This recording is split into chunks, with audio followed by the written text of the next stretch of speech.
我覺得人生流流長，總會有黑暗嘅時候，總會有唔開心或者一啲好大嘅創傷嘅時候。但係我哋最需要就係陪伴。喺我人生當中，我哋有呢啲經歷，但係最重要嘅嘢係，我發現咗原來我唔係孤單。當然最痛苦嘅時候，我冇辦法子去控制到自己，別人叫我睇開啲啦，放低啦，放唔到腳。好痛苦、好傷心嘅時候，係真係聽唔到嘅。但係我哋需要陪伴。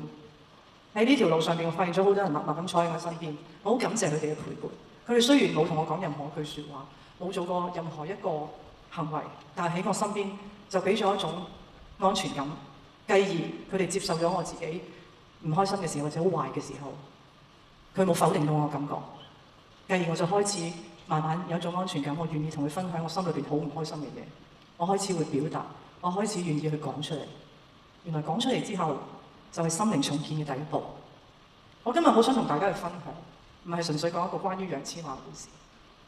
係因為我發現咗陪伴，正正係我哋今日每一位在座嘅朋友好需要。我哋而家一齊經歷緊一個好黑暗嘅時間，但係我相信呢個陪伴，我哋互相去守護大家嘅心靈嘅創傷係好需要大家去支持同埋去一齊修復。呢個陪伴可以俾到好多愛。呢個正正就係我咁多年喺香港學識嘅嘢，因為我喺度長大，我所有得到嘅音樂我都係喺度發生，所以我好願意將我真實感受分享。我希望在座每一位嘅朋友可以我哋一齊團結，因為團結其實係基於一個無私嘅愛，而無私嘅愛係冇分你我，冇分大小，冇分高低，亦都冇分遲或者早，只係一種純粹，亦都冇分愛同恨。我相信呢一樣嘢可以互相一齊度過一啲最難嘅時候嘅陪伴，好好互相陪伴，好好守候我哋自己心靈。有一日我哋可以重新建設到，雖然呢個好漫長嘅路，但係我相信我哋係可以嘅。最後我要多謝每一位嘅觀眾，多謝你咁多年俾咗一個陪伴俾我。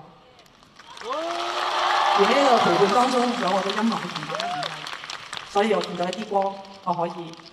行翻嚟，流過眼淚就可以乘咗一架船帶翻我翻嚟。我都好中意喊嘅，其實而家50歲人都，但係因為真係要管理好自己，因為每一次唱一個演唱會，我都覺得係最後一次嚟嘅，所以總言之，我想做好所有嘢，回饋翻俾你哋每一個支持我咁耐嘅人。感謝所有我嘅音樂，